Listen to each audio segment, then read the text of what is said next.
So once the student teacher has done their bit and prepared for the progress review, so done their self-assessment judgments and logged those on the progress review form on the PLP, have done their synthesis of progress, taken a deep dive into the 1 or 2 elements of pedagogy where they've made the most progress, they've established some targets, they're in a good position to hand over to the mentor, who hopefully will have the time to have a look at that synthesis of progress and self-assessment judgments before they meet for the progress review meeting. And it really is important that that time is set aside for mentor and student to sit down and have that professional dialogue around that key assessment point and the progress that has been made, so that the student is really clear about where they're going next.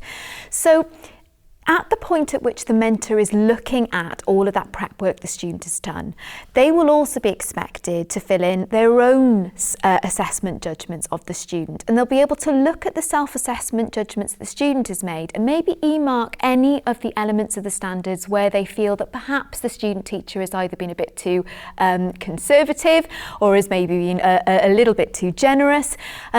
And those are sort of ripe moments to have some really good discussions and to prompt some reflection with student teachers in the progress review meeting.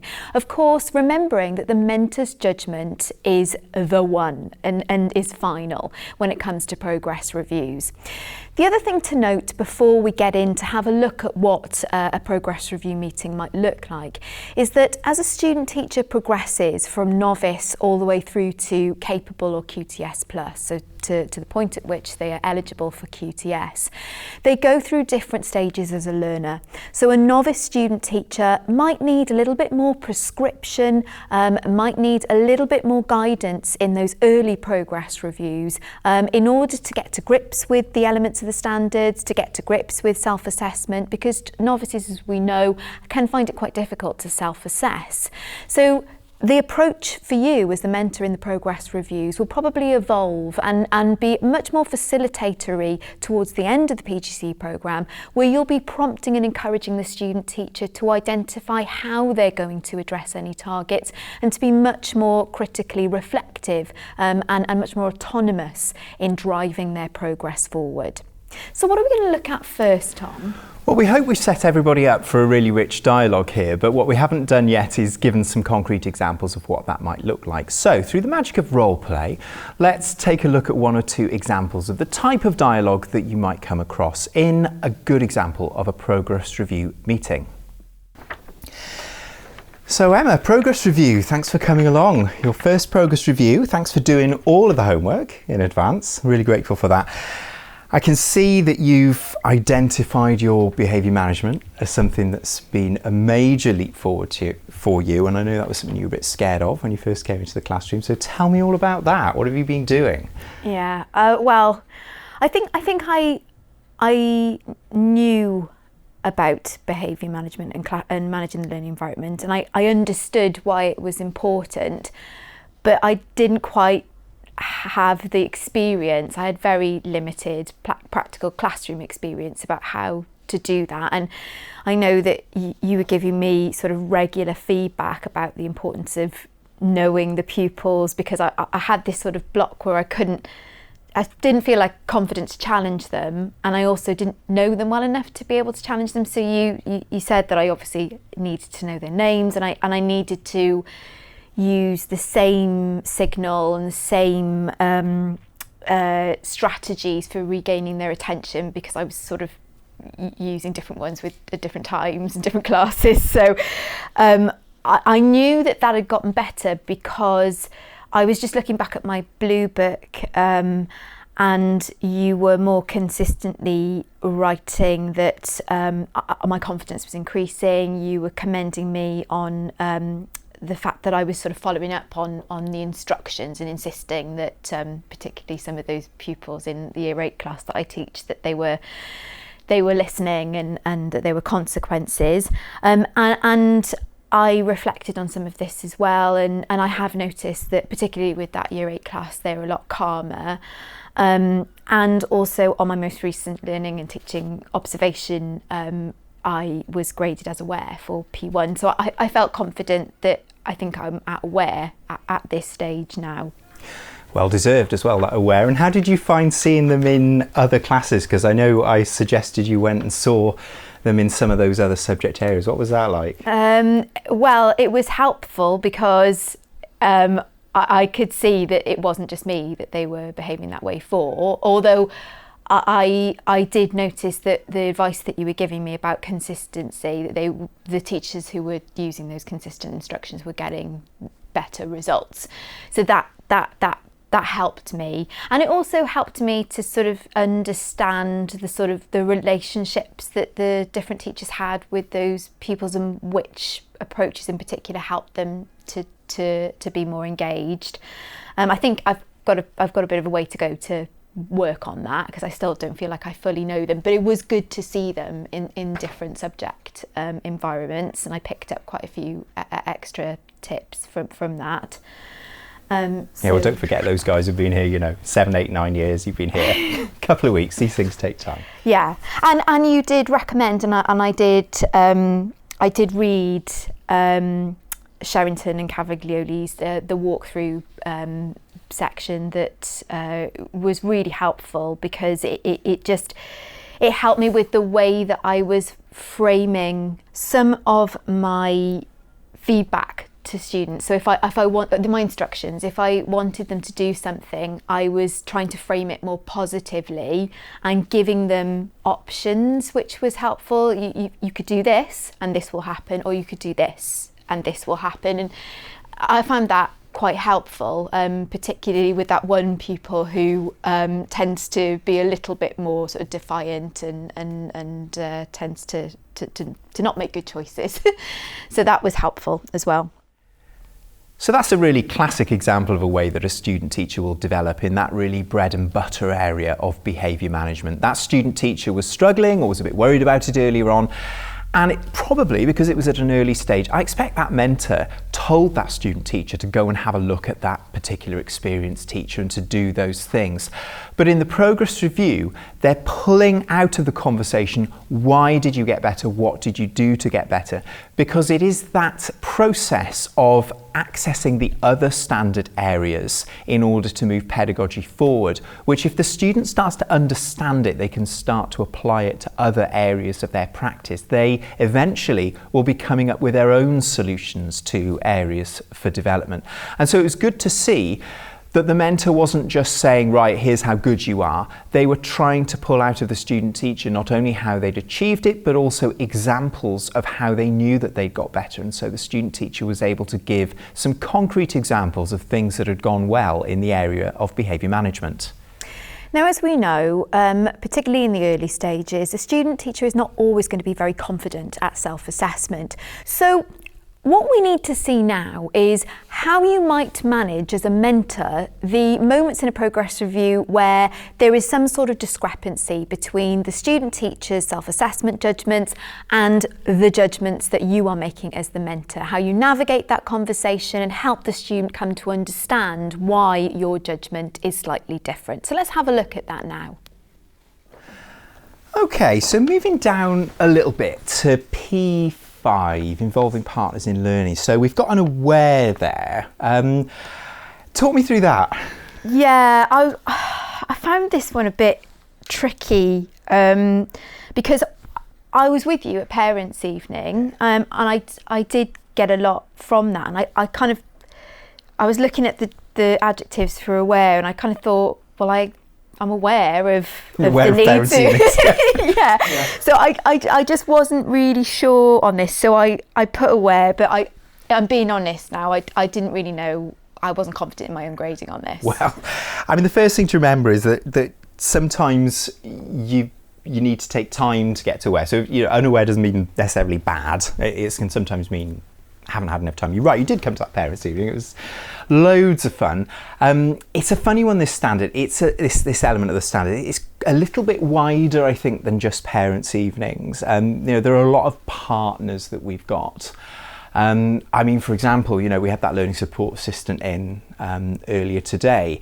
There's a partner in learning, and remember we said after the lesson, didn't we, you should go and make her a really big cup of tea and talk through what you'd like her to do in the lesson, because you want to deploy that LSA in a particular way. So there's that, there's the fact that perhaps I'm hoping you're going to come to the next parents' evening in a couple of weeks' time, and I might actually get you to have a go at some of the appointments.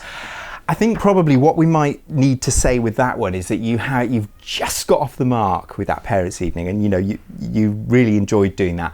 But I think it's wider than you think it is. And we need to think of not only all the different partners that we've got, but also the different ways that we communicate with the partners. I mean, we don't just communicate with parents through parents' evenings, there are other things as well. So I agree with you. I think it's difficult to be confident to put yourself just there, because remember, the next stage from Aware is when you're fully qualified and you get qualified teacher status. So I think probably for that one, if we could just be a little bit more conservative and stick on Unaware for a bit longer, just until you've seen the full range of things that are covered by that standard. You've done a good thing there, but there are more things I think we can do before you become aware of the full kind of range of it. Is there anything else I should be doing with the LSAs then that might help me do that?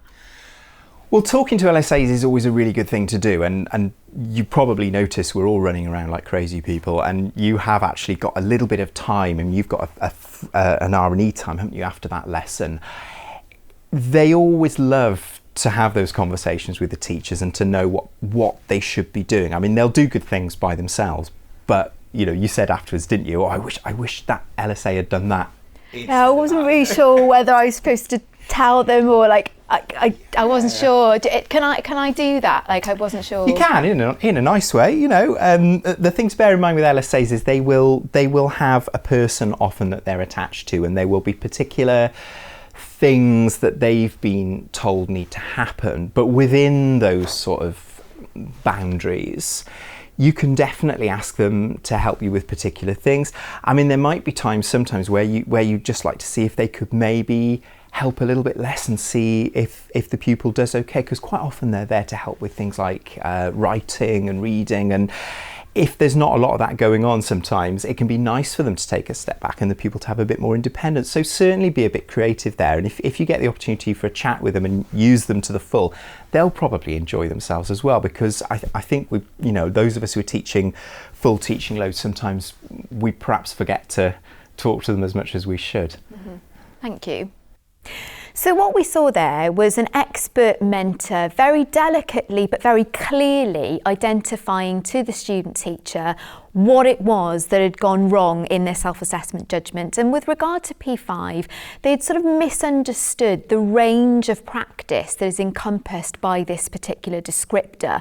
And they'd also misunderstood what it means to be aware at this stage. So whilst they perhaps had felt that by being present at a parents' evening gave them an awareness, and that's a common mistake that student teachers can make, what they hadn't really done was to have a look at those adjectives and spotted that with support, they should be able to contribute to that parents' evening encounter.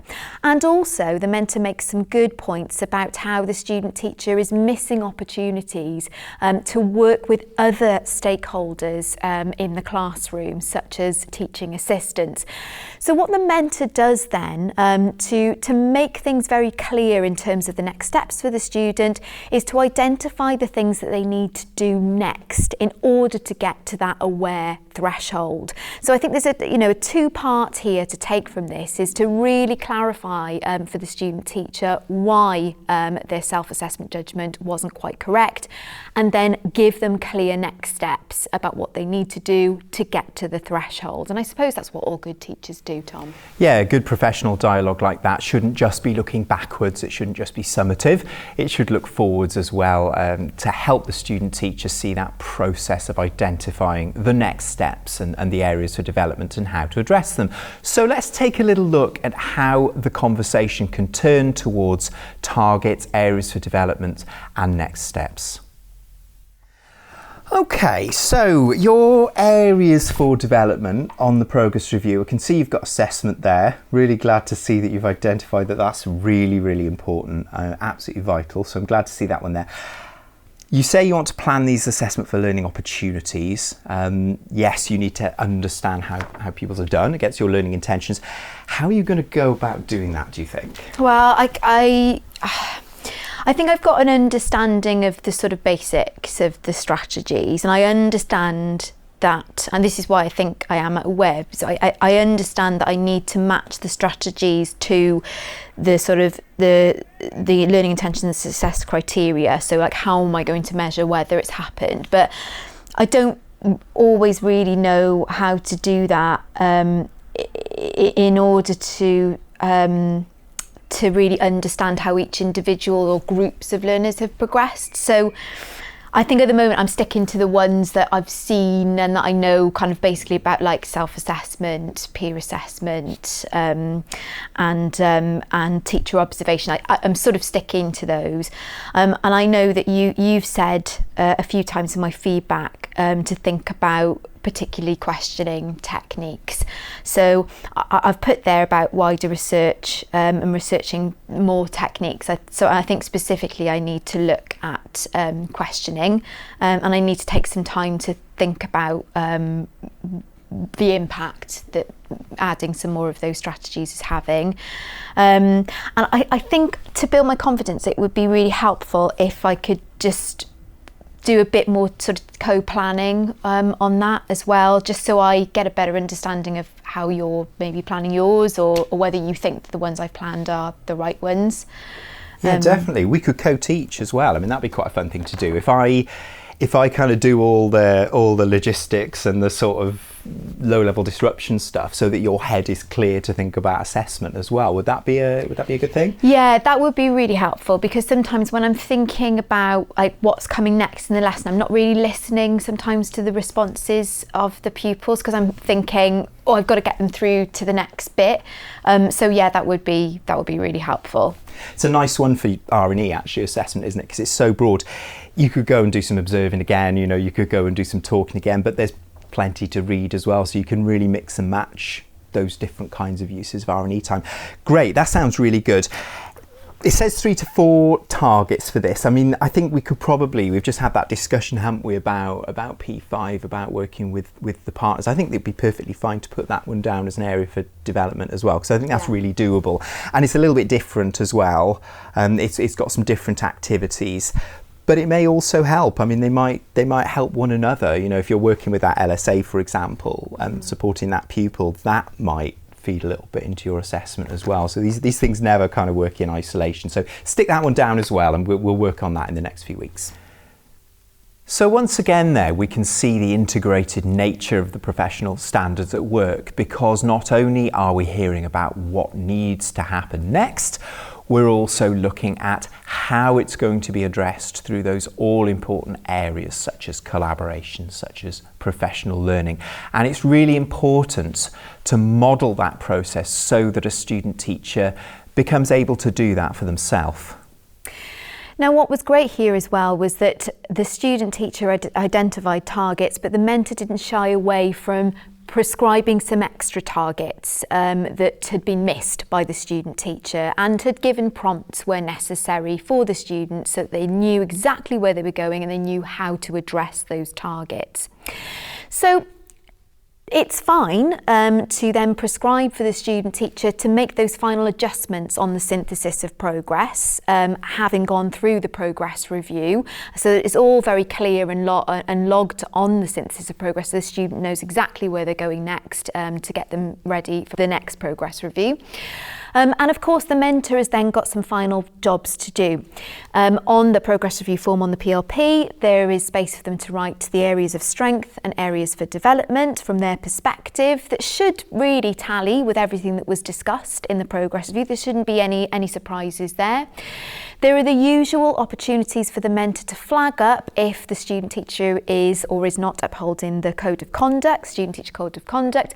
And of course, really important to remember that if the student teacher is not meeting the CAP threshold at that particular progress review point, that is the moment at which, and really by then, they should have triggered the concern of a progress process. Hopefully that won't happen, but do be aware that it's really important that we've got the eye on that policy at the same time. So the last thing to say is that what you've just seen in those role plays are modelled conversations between student, teacher and mentor that give you a clue as to how you can support the student teacher to reflect on their progress at progress review points, at CAP points. We've only seen very short snippets of what would be a much more comprehensive progress review, and we've only looked at a small number of the elements of the standards. So use that as a bit of a template for a much more comprehensive coverage of as many of the elements of the standards as you can cover within the time that is allotted for the progress review. Good luck, enjoy the process. Thank you for listening.